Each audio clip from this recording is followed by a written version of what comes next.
Now, once again, Raymond Arroyo.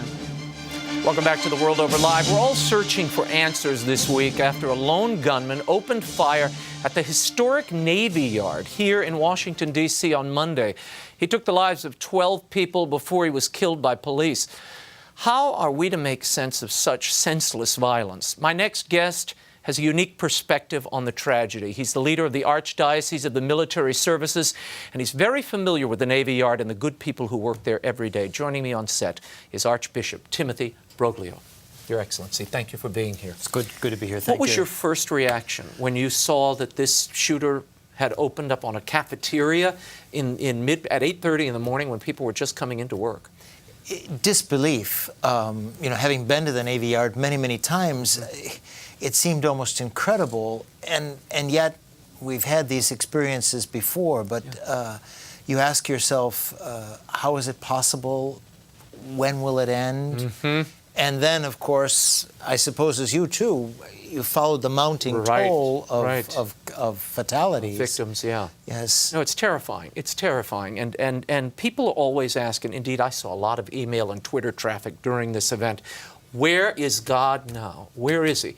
Where was he, Your Excellency? And what's the lesson to be drawn from this event? Well, I think there are two principal lessons to be drawn. One, Almighty God always respects our free will.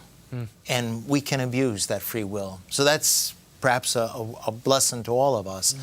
But then secondly, to see how providentially he enters into people's lives in ways that were perhaps unexpected or unthought of.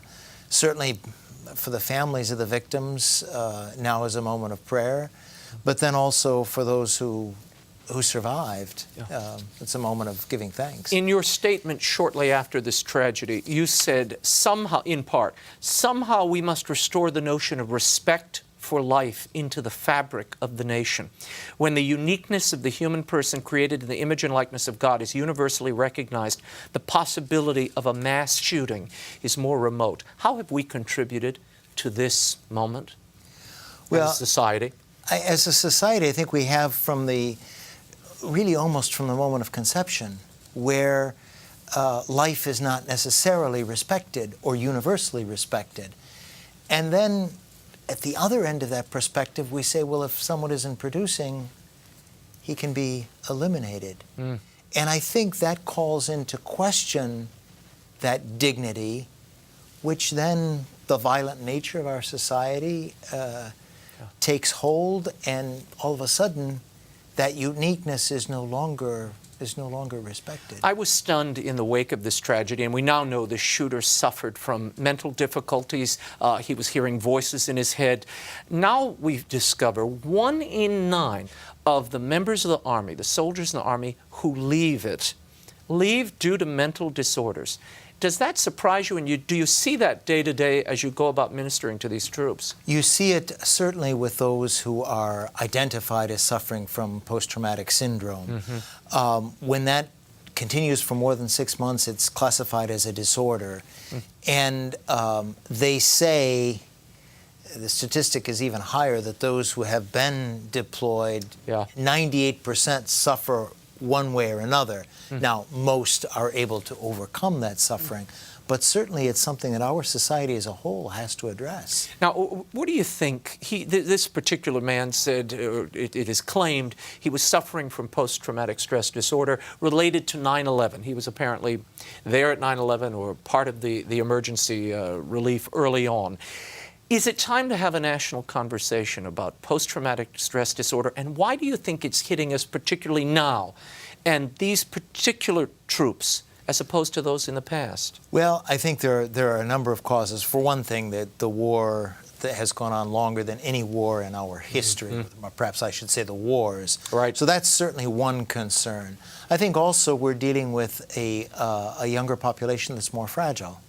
In what way? Well, in the sense that we're dealing with a generation where when they were younger, they all received a trophy, whether you won or not. And then all of a sudden you enter the world of work, and no one gives you a trophy for showing up. Yeah. It's expected. And that's something that has to be adjusted to. Yeah, the psychology is very different. Exactly, exactly. And I think that's something else that has to be addressed, not perhaps even in the way we raise children, but also certainly in understanding the expectations of those who are entering the workforce. This number is staggering. 21,735 active troops were hospitalized for mental disorders in 2011. 21,000, almost 22,000, a 30% increase from 2009. What do you attribute that to? And as you speak to these, because you're there, you're talking to these troops, you go to Walter Reed, you're interacting with them, what are they telling you? Well, certainly the experience of war has been terrible for them. I think also the tension. So many, because obviously we're dealing with an inferior force that is attacking a superior force. So much of it is in terms of bombing devices and so forth. So there's that constant tension when you're outside. Yeah. Even my own experience, the one time that I was able to visit Iraq, anytime you were out on the roads, that was a constant. You're on edge. Yes, exactly. Constant tension. And it's one thing to do that for a week. It's another thing to do it for 12 months or longer, and then repeatedly to deploy. Have you been in touch with any of the families of these victims from? I have not been in touch. I was in touch with the Catholic priest yesterday morning as soon as I had word. Yeah. And he was actually, when he called back, because obviously he wasn't there when I initially called. Yeah. When he called back, he said they were beginning notifications to the families. Always a very, very sad. Our prayers are certainly with all of those families. Before I let you go, Syria has been so in the news. The Pope mounted this day of prayer and fasting that for peace, not only in Syria, but throughout the Middle East. And in the wake of that, we saw this extraordinary turn of events, the Secretary of State making an offhand comment, Russia picking up the baton, and now it seems, for the moment at least, bombings have ceased. There won't be any military interaction. How much of that do you attribute to the Pope's initiative? Well, I attribute a great deal of it to his prayer and to the prayer that he invited the whole church and really the whole world, all people of goodwill to join in. And I think that's had an immense effect. I also think that as a people throughout the world, we're tired of war, and we didn't want to see it open on another front. And if I remember when I was in Africa, the president was a wise old man, Houphouët-Boigny, and he used to always say, when you go to war, you fight, and then you sit down and come to terms about peace.